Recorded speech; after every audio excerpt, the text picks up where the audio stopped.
राम हेतु गुर्जर जी। गुरुजी, घर में झाड़ू कहाँ रखनी चाहिए, कहाँ नहीं रखनी चाहिए? अगर घर में कई झाड़ू हैं तो एक साथ रख सकते हैं या कोई दोष तो नहीं है? देखिए, घर में झाड़ू ऐसी जगह पर रखो कि आते जाते झाड़ू दिखे ना, झाड़ू दिखनी नहीं चाहिए। ऐसी जगह पर भी झाड़ू मत रखो जहाँ पाँव लगे उसमें बार बार। झाड़ू कभी खड़ी नहीं रखनी चाहिए, झाड़ू सदा लिटा के रखना चाहिए। झाड़ू लक्ष्मी स्वरूपा है, झाड़ू लक्ष्मी स्वरूपा है, इसलिए झाड़ू को लिटा कर रखना चाहिए। ऐसी जगह पर रखो जहाँ सबकी सामान्य दृष्टियाँ आते जाते में ना पड़ें, आपको ही पता हो। एक साथ सभी झाड़ू रख सकते हैं, हाँ, एक साथ एक स्थान पर सभी झाड़ू रख सकते हैं, परंतु झाड़ू पर पाँव ना लगे आपका आते जाते, या किसी का झाड़ू लगाते समय भी किसी का पाँव झाड़ू पे ना लगे, इसका भी ध्यान रखना चाहिए। रात्रि को झाड़ू बिल्कुल नहीं लगाना चाहिए। तो ये रही झाड़ू की आपके लिए जानकारी। अब श्री ज्योति, आप सभी चैनल को सब्सक्राइब कर लें, लाल बटन होगी, और शेयर कर लें ताकि और लोग भी इस प्रश्नोत्तरी की श्रृंखला से जुड़ सकें। ज्योति गुप्ता जी, राधे राधे महाराज जी, क्या विभीषण रावण का सौतेला भाई था? कृपया बताइए।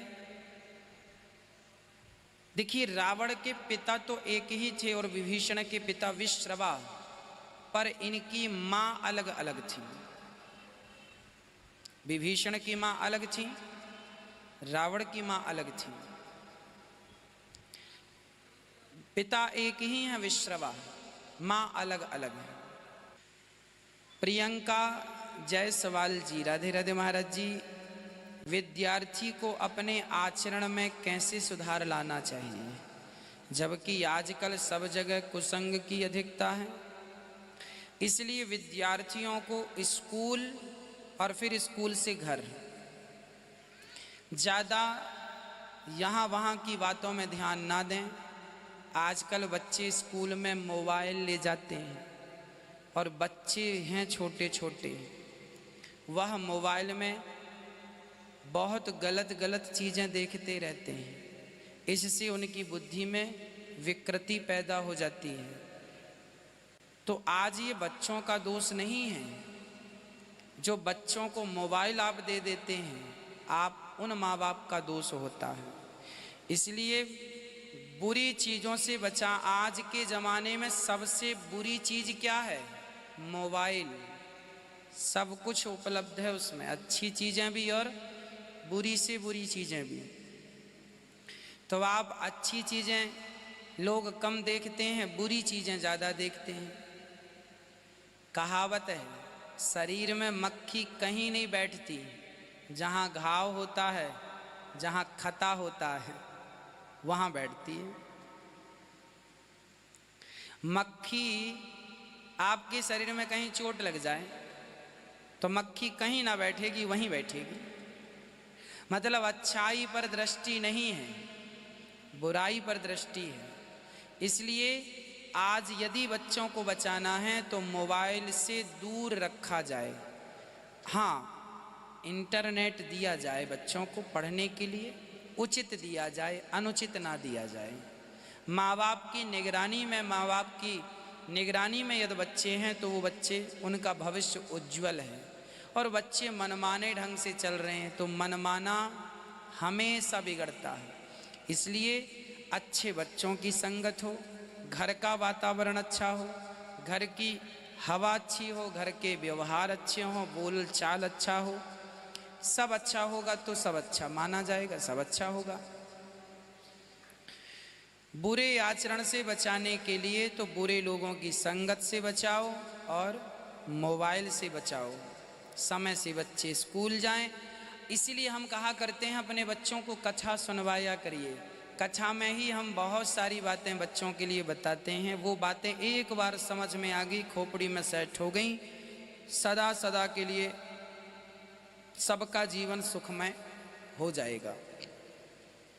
छोटे छोटे बच्चे, आपको पता है आज 10वीं पढ़ने वाले बच्चे 9वीं क्लास पढ़ने वाले बच्चे, अरे ठीक है 9वीं तो छोड़ दो, 7वीं क्लास पढ़ने वाले बच्चे मोबाइल का दुरुपयोग करते हैं, आज कर रहे हैं।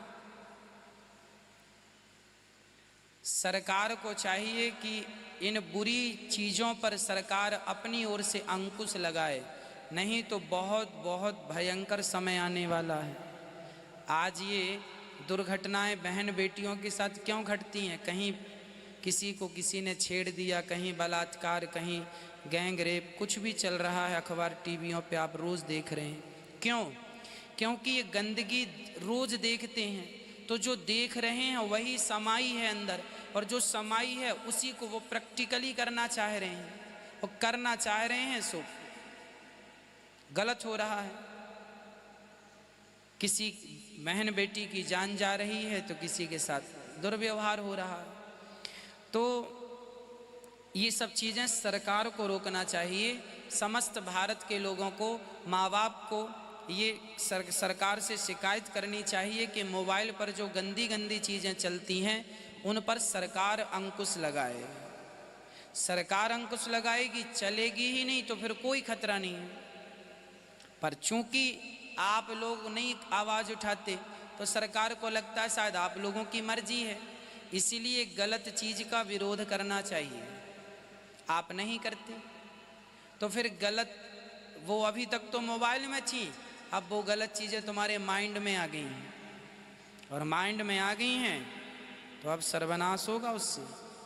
अच्छाई तो होगी नहीं उससे, अच्छा तो परिणाम मिलना नहीं उससे, सिवाय बुरे के।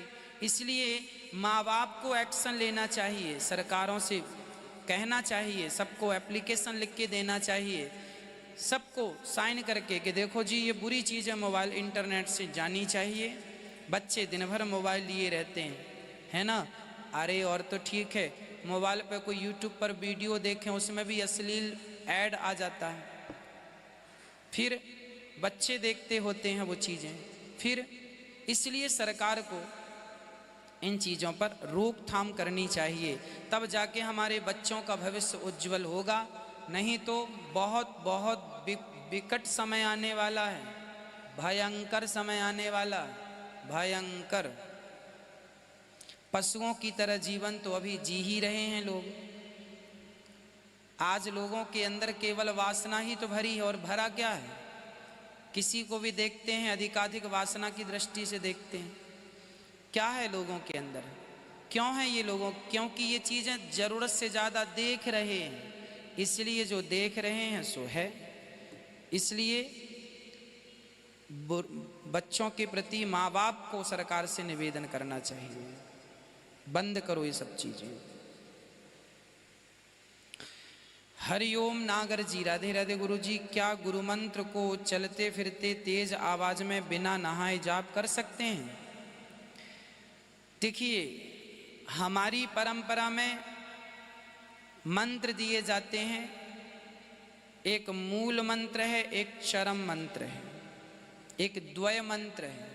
तो जो मूल मंत्र है वो तो नहीं बोलते, पर जो द्वय मंत्र है वो चलते फिरते बिना नहाए भी बोल सकते हैं। इसलिए कीर्तन है, श्री कृष्ण गोविंद हरे मुरारी, है ना, श्रीमन नारायण नारायण, ये चलते फिरते उठते बैठते खाते पीते बिना नहाए धोए आप बोल सकते हैं, इसका कोई दोष नहीं है।